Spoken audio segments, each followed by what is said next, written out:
अरिहन्ताणं नमो सिद्धाणं नमो आर्याणं नमो वज्रायाणं नमो लोये सौसाहुनं मङ्गलं भगवान् वीरो मङ्गलं गौतमो गणी मङ्गलं कुन्दकुन्दार्यो जैनधर्मस्तु मङ्गलं सर्वमङ्गलमाङ्गल्यं सर्वकल्याणकारकं प्रधानं सर्वधर्माणां जैनं जयतु शासनं जैनं जयतु शासनं सर्वव्यापैकचिद्रूप स्वरूपाय परात्मने स्वोपलब्धि प्रसिद्धाय ज्ञानानंदात्मने नमः। 118 गाथा चली थी कल, और इसमें ये विषय चला था कि यह निर्णय करते हैं कि मनुष्यादि पर्यायों में जीव के स्वभाव का पराभव किस कारण से होता है।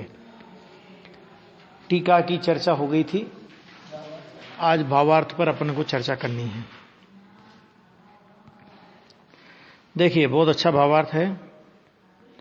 मनुष्यादि पर्यायों में कर्म कहीं जीव के स्वभाव को न तो हंता है न आच्छादित करता है, परंतु वहां जीव स्वयं ही अपने दोष से कर्मानुसार परिणमन करता है। देखो कितनी स्पष्ट और बहुत स्पष्ट बात है।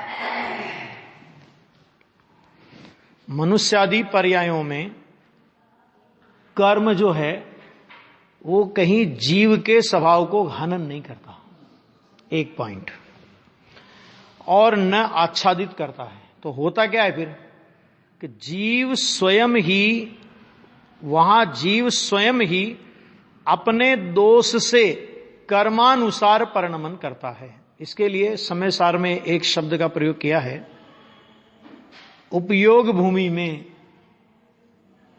राग आदि को लाता है। उपयोग भूमि में माने करता क्या है ये जीव कि कर्म के अनुसार स्वयं परिणमन करता है। कर्म तो कर्म के उदय के अनुसार आए, उदय में आए, कर्म तो उदय में आए, कर्म का तो उदय आया। अब उस उदय के काल में उस उदय का लक्ष्य करके विकार करे या अपने स्वभाव का लक्ष्य करके निर्विकार परिणति करे, ये जीव के हाथ की बात है। कर्म का उदय जीव को, हाँ, जीव का दोष है। कर्म जीव को विकार करने के लिए प्रेरित नहीं करता, वो तो उदय आया है। देखो इसका एक समय सार में थोड़ा सा लिया है, जरा देखते हैं। समय सार निकालता हूं। समय सार में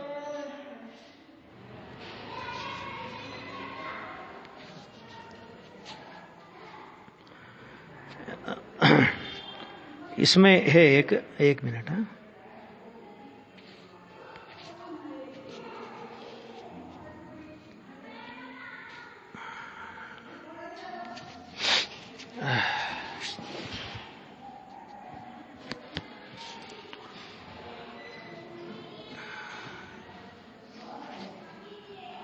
समय सार की शायद 87 गाथा कुछ ऐसी है।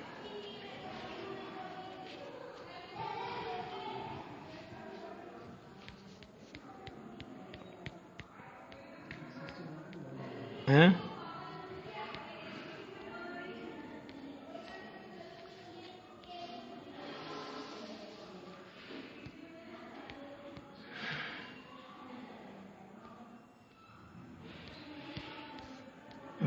ये देखो इसमें है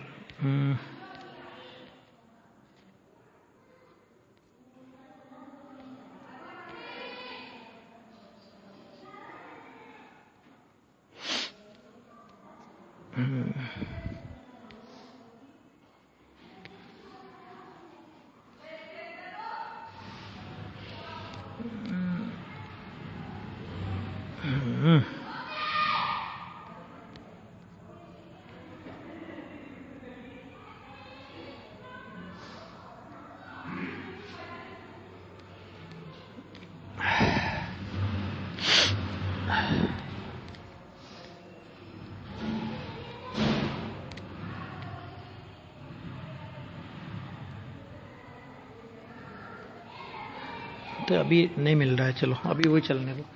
इसमें जो अपना जो विषय चल रहा है इसमें यह है, उसमें समय सार में ऐसा लिखा है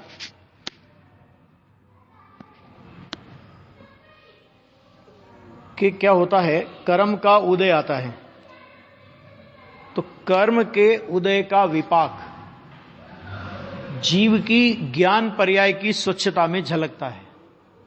ठीक है, तो जब जीव की ज्ञान पर्याय की स्वच्छता में वो विपाक झलकता है तो वहां भेद विज्ञान के अभाव के कारण जीव अपने को उस रूप ही अनुभव करता है, और जब उस रूप अनुभव करता है तो वहां पर नया विकार का वो उत्पाद करता है। लेकिन जिस समय कर्म का उदय है उसी समय जीव यदि अपने स्वभाव का अवलंबन ले, क्योंकि ऐसा तो हो नहीं सकता कि पहले तो कर्म का उदय हटेगा और कर्म का उदय हटने के बाद जीव अपने स्वभाव का अवलंबन लेगा, ये तो कभी व्यवस्था होनी नहीं है। कर्म का उदय तो सदैव विद्यमान रहना है और कर्म के उदय का लक्ष्य छोड़कर उसी समय स्वभाव का लक्ष्य करेगा तो विकार नहीं करेगा, और कर्म के उदय का लक्ष्य करेगा तो नया विकार पैदा होगा, है ना। तो उसमें जो प्रवचन सार में, इसी प्रवचन सार में देखो 45 नंबर की गाथा में ये लिया है, थोड़ा विषय अच्छा सा लिया है, 1 मिनट निकालता हूं।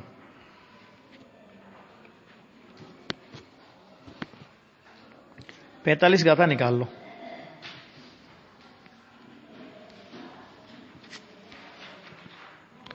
पैंतालीस नंबर में जयसेनाचार्य देव की टीका है, और ये बात आचार्य जयसेन ने प्रवचन सार में भी ली है और समय सार में भी ली है और पंचास्तिकाय में भी ली है, लेकिन अभी प्रवचन सार अपना चल रहा है तो प्रवचन सार की पहली गाथा, 45 नंबर की गाथा।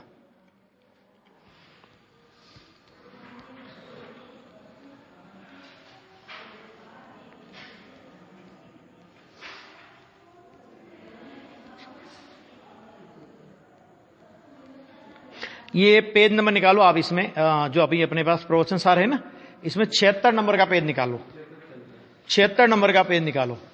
इसमें जयसेनाचार्य की टीका है बीच में, है ना। उसमें देखो यहां पे बीच में जयसेनाचार्य की टीका में चौथी लाइन देखो, शिष्य प्रश्न करता है, अत्राह शिष्य औदैका भावा बंध कारणम इत्यागम वचनम तरही वथा भवती। अगर आप ऐसा कहोगे तो औदैक भाव बंध के कारण है, ये वचन मिथ्या सिद्ध हो जाएंगे। तो परिहार माह औदैका भावा बंध कारणम भवंती, औदैक भाव बंध के कारण होते हैं, औदैक भावा बंध कारणम भवंती परम किंतु मोहोदय सहिता। औदैक भाव बंध के कारण तो होते हैं, लेकिन कब, कि मोहोदय सहिता, मोह के उदय के साथ हो तो बंध के कारण होते हैं, नहीं तो केवली भगवान को भी बंध होगा ना। केवली भगवान को औदैक भाव तो है लेकिन बंध तो नहीं होता, है ना, ऐसा।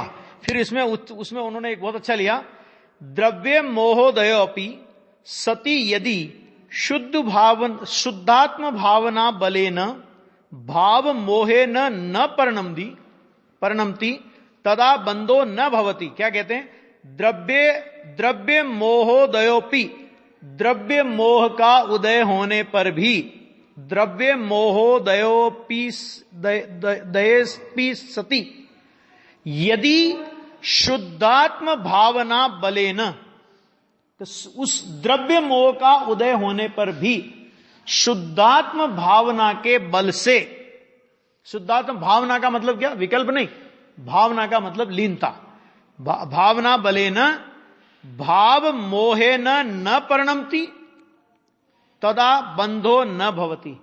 यदि भाव मोह रूप न परिणमित हो तो बंध नहीं होता।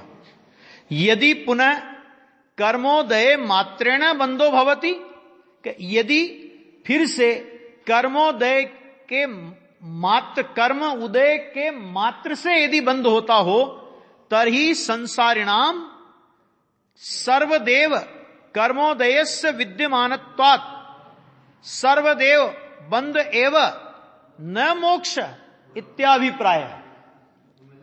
कि अगर ऐसा होने लगे कि कर्म के उदय मात्र से बंद हो, तो आचार्य भगवान क्या कहते हैं कि संसारिणाम सर्वदेव कर्मोदयस्य, तो संसारी जीवों को तो सदैव कर्म का उदय रहता है, तो फिर उनको तो सदैव बंद होगा ही, न मोक्ष, कि मोक्ष नहीं होगा फिर तो उनका, ऐसा अभिप्राय है। इसका अर्थ क्या हुआ कि इसका अर्थ यह हुआ कि कर्म का उदय तो है, लेकिन कर्म का उदय होने पर भी यदि जीव अपनी शुद्धात्म भावना के बल से भाव मोह रूप परिणमन नहीं करे, तो कर्म का उदय मात्र जीव को बंद नहीं करा सकता। कर्म का उदय मात्र अगर जीव को बंद कराने लगे, तो संसारी जीव के सदैव कर्म का उदय होने से निरंतर बंद होता रहेगा, उसका कभी मोक्ष होगा ही नहीं। माने जिम्मेदारी किसके ऊपर है?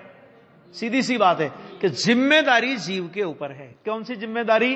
कि सदा काल बंद हो या सदा काल बंद नहीं हो, माने बंद करे कि नहीं करे, ये जीव के ऊपर जिम्मेदारी है।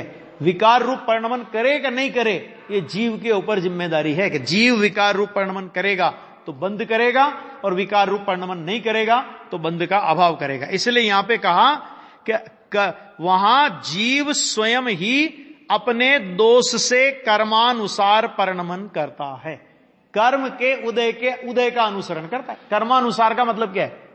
कि उदय को अनुसरण करता है, उदय का लक्ष्य करता है। लक्ष्य करता है तो उदय तो चला जाता है और नया बंद हो जाता है। कर्म क्या करेगा? इसलिए उसे अपने स्वभाव की उपलब्धि नहीं होती। और सीधी सी बात है कि जब तुम कर्म की ओर झांक रहे हो तो अपना स्वभाव कैसे दिखेगा? क्या कहा? कर्म की ओर झांक रहे हो, निरंतर कर्म की ओर देख रहे हो, तो कर्म की ओर देखने पर अपना स्वभाव कैसे दिखेगा? जिसकी ओर देखोगे वही तो दिखेगा।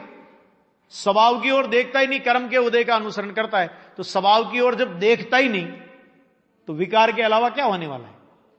ये कह रहे हैं यहां पे कि इसलिए उसको अपने स्वभाव की उपलब्धि नहीं है। जैसे उत्तर दिया, बहुत उदाहरण दिया कि जैसे पानी का पूर प्रदेशों की अपेक्षा से वृक्षों के रूप में परिणमित होता हुआ अपने प्रवाही रूप स्वभाव को उपलब्ध करता हुआ अनुभव में नहीं आता, अनुभव नहीं करता। उसका स्वरूप क्या है? क्षेत्र की अपेक्षा उसका स्वरूप क्या है? प्रदेश स्वरूप क्या है? कि प्रवाहीपना। अब वो प्रवाहीपने को छोड़ करके वृक्षों में चला गया तो वो नहीं करता, एक। और दूसरा कि स्वाद की अपेक्षा से वृक्ष रूप परिणमित होता हुआ अपने स्वादिष्ट पने रूप स्वभाव को उपलब्ध नहीं करता। पानी का जो अपना स्वभाव है, वृक्ष में गया तो क्या हुआ कि पानी का अपना जो स्वभाव था वो अपना स्वभाव तो छूट गया, और जिस प्रकार के वृक्ष के संयोग में गया, तो नीम के संयोग में गया तो कड़वा, और वो जो कल बताया था ना उदाहरण में सारा, तो उस तरह से उसका स्वरूप हो गया। उसी प्रकार आत्मा भी प्रदेश की अपेक्षा से स्वकर्मानुसार परिणमित होता हुआ अपने अमूर्त स्वरूप स्वभाव को उपलब्ध नहीं करता, और भाव की अपेक्षा से स्वकर्म रूप परिणमित होता हुआ उपराग से रहित विशुद्धि वाला पना रूप अपने स्वभाव को उपलब्ध नहीं करता। दो चीजें हैं। कौन कौन सी दो चीजें?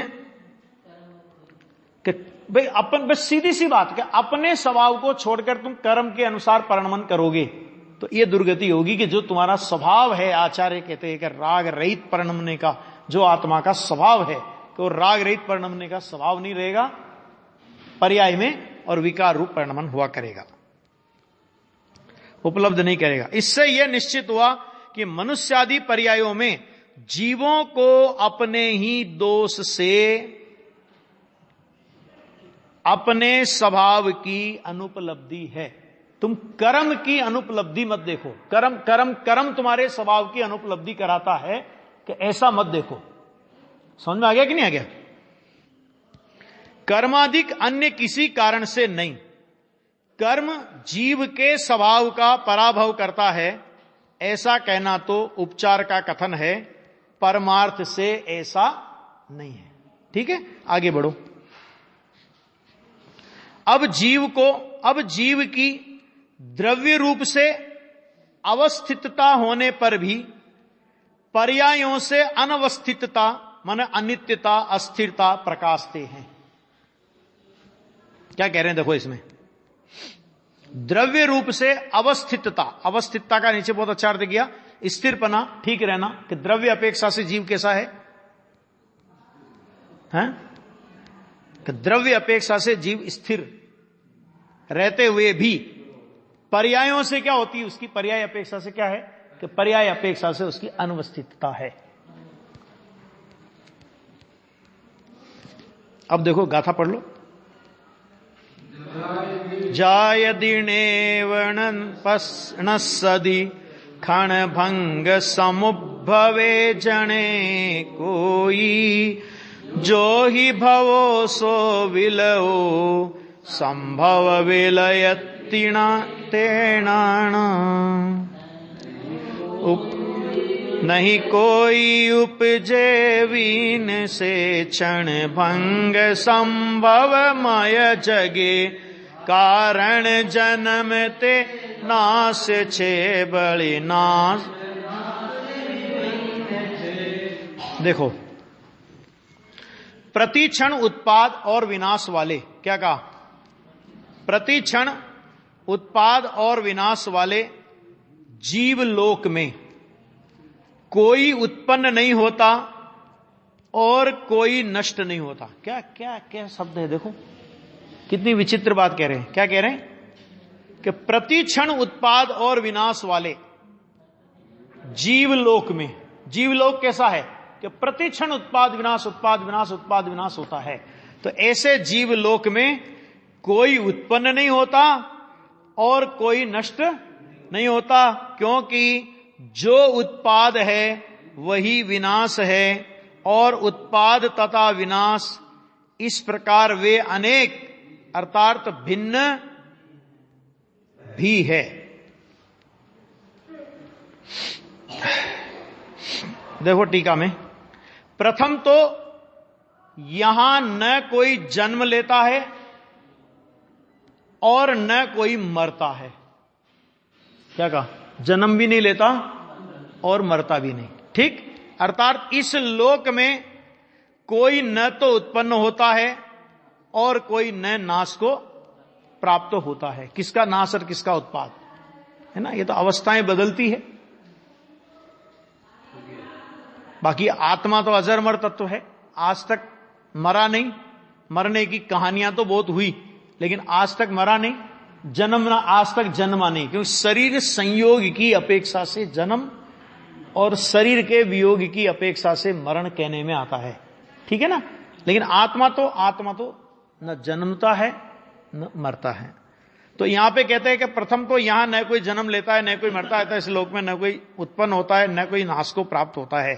और ऐसा होने पर भी, वास्तविक स्थिति तो ऐसी है, और ये स्थिति होने पर भी कि किसी का न जन्म होता है और न किसी का मरण होता है, ऐसा होने पर भी मनुष्य, देव, तिर्यंच, नारकात्मक जीवलोक प्रति क्षण परिणामी होने से क्षण क्षण में होने वाले विनाश और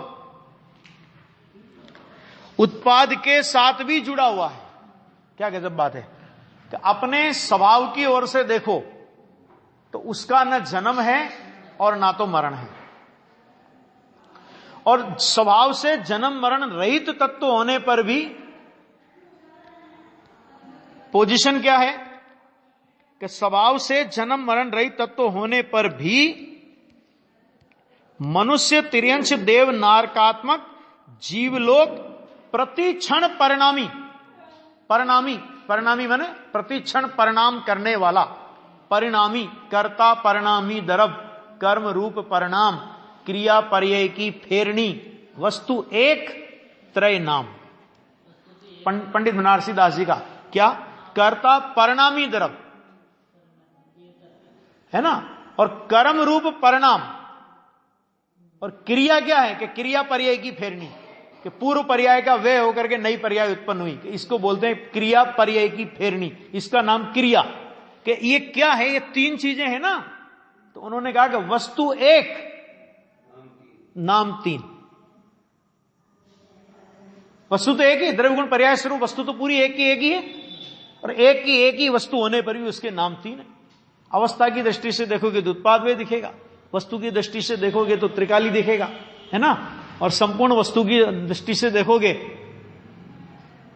तो नहीं परिणमते हुए, मतलब नहीं बदलते हुए भी, नहीं मरते हुए भी उत्पाद वे, ये जन्म, ये पर्याय बदल रही है, और पर्याय बदलते हुए भी वस्तु वो की वही है, वो की वो होने पर भी बदल रही है, और बदलने पर भी वो की वही है।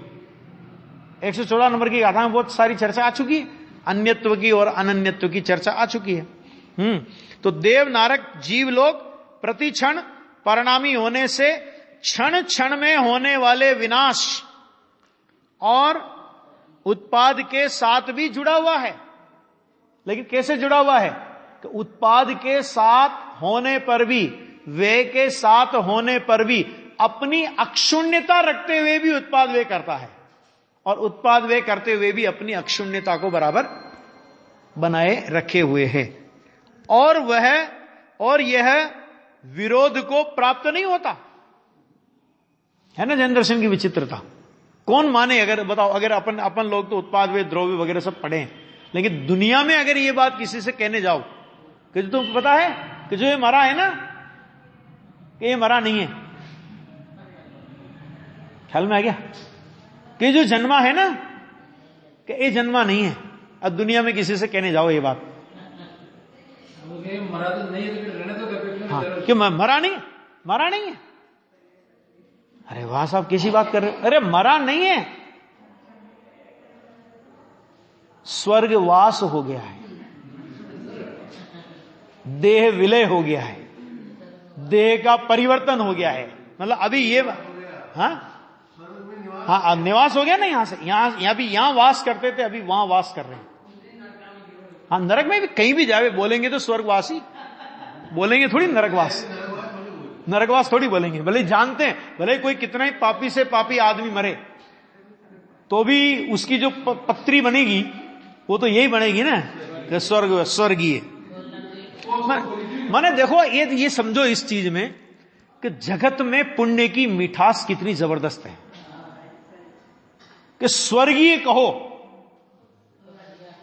तो मजा, हाँ ठीक है साहब, ठीक है स्वर्गीय। और कोई कहे कि भाई साहब जीवन भर तो ये सब कुकर्म किए हैं, कायगा स्वर्गीय, लिखो इसकी पत्रिका में कि हमारे फलाने चंजी मर करके उनका नरकवास हो गया है, तो कोई मानेगा इस बात को? है ना। जगत में पुण्य की मिठास कितनी है, मनुष्य पने में भी जा सकता है कोई, लेकिन वो स्वीकार नहीं है ना। हाँ देखो, खैर यहां पर तो अपने तो ये आ गया कि उसके साथ भी जुड़ा हुआ है, वह विरोध को प्राप्त नहीं होता। यह है अनेकांत, कि जो उत्पाद वे कर रहा है वही ध्रुव है, और जो ध्रुव है वही उत्पाद वे रूप परिणमन कर रहा है। ऐसा परिणमन करते हुए भी ध्रुव है, और ध्रुव रहते हुए भी उत्पाद वे रूप परिणमन हो रहा है। ऐसा क्योंकि उद्भव और विलय का एक पना और अनेक पना है। जब उद्भव और विलय का एक पना है तब पूर्व पक्ष है, अभी चर्चा आएगी इसके आगे।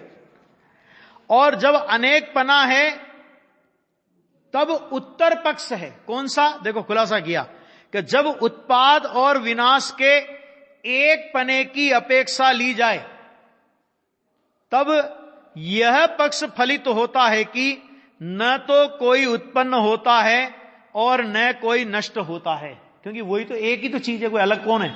कौन उत्पन्न हुआ और कौन नष्ट हुआ? अरे वो का वही तो है।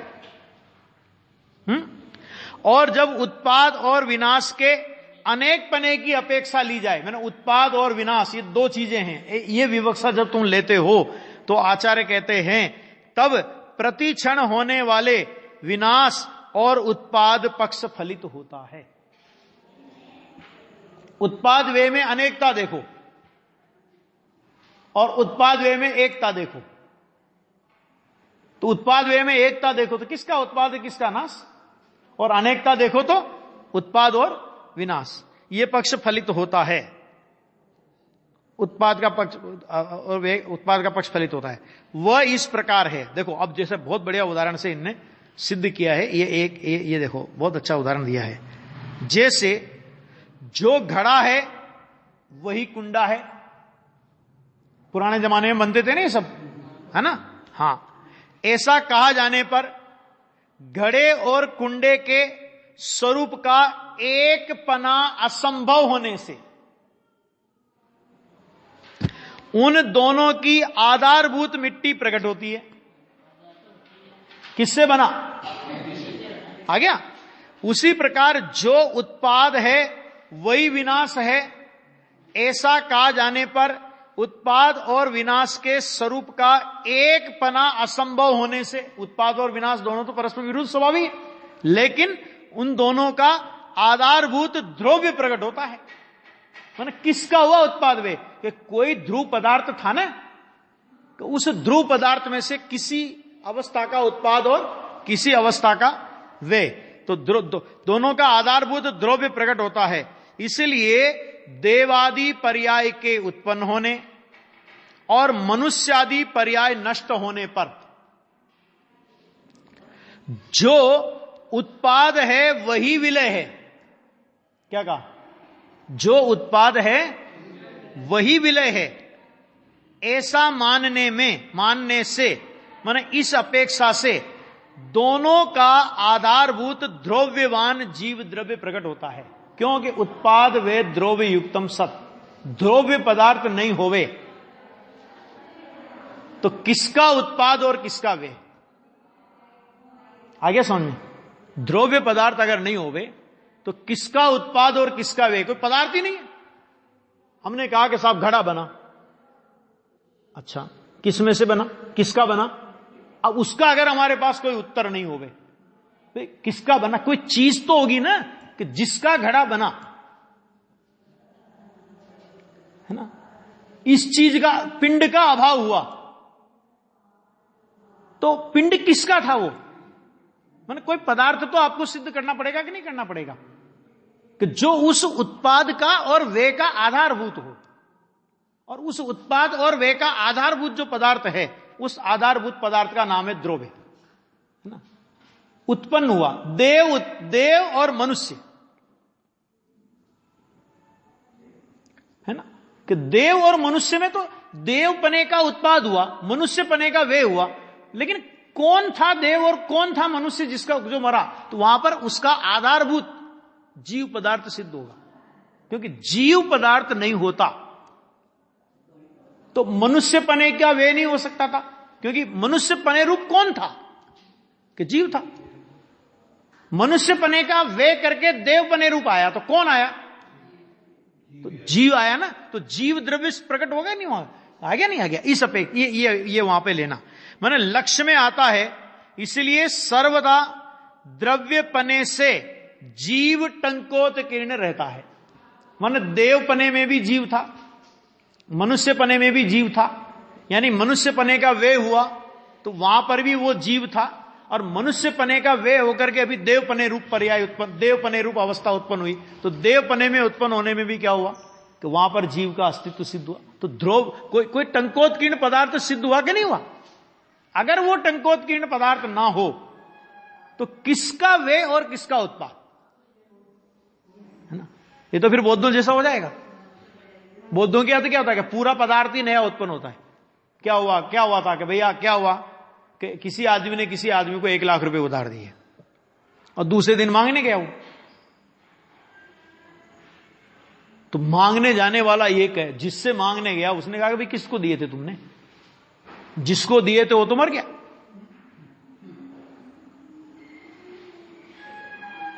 उनके यहां तो पूरी वस्तु ही नई पैदा होती है, वस्तु का ही अगले समय में पूरी वस्तु ही अलग है, वो वस्तु है ही नहीं। अपने यहां ऐसा नहीं है। अपने यहां वस्तु को उत्पाद वे द्रव्य स्वरूप माना है, तो उसका एक अंश मान द्रव्यता वाला अंश जो वस्तु का ध्रुव रूप है, वस्तु द्विरूप स्वभावी है, एक प्रतिक्षण बदलने वाला स्वभाव और एक उसी वस्तु का निरंतर टिकने वाला स्वभाव, और ये दोनों स्वभाव एक ही वस्तु के हैं। तो जब हम टिकने वाले स्वभाव की ओर से देखते हैं, टिकते स्वभाव की ओर से देखते हैं, तो द्रव्यता है। और जब प्रतिक्षण बदलने वाले स्वभाव की ओर से देखते हैं तो उत्पाद व्यय है। और जब हम संपूर्ण वस्तु को देखते हैं तो उत्पाद व्यय द्रव्य है। तो हमारे यहां अकेला उत्पाद नहीं है, अकेला व्यय नहीं है, अकेला द्रव्यता नहीं है ना। तो ये है, ये इस एंगल से आचार्य देव इस बिंदु को उठा रहे हैं। शेष चर्चा कल चलेगी।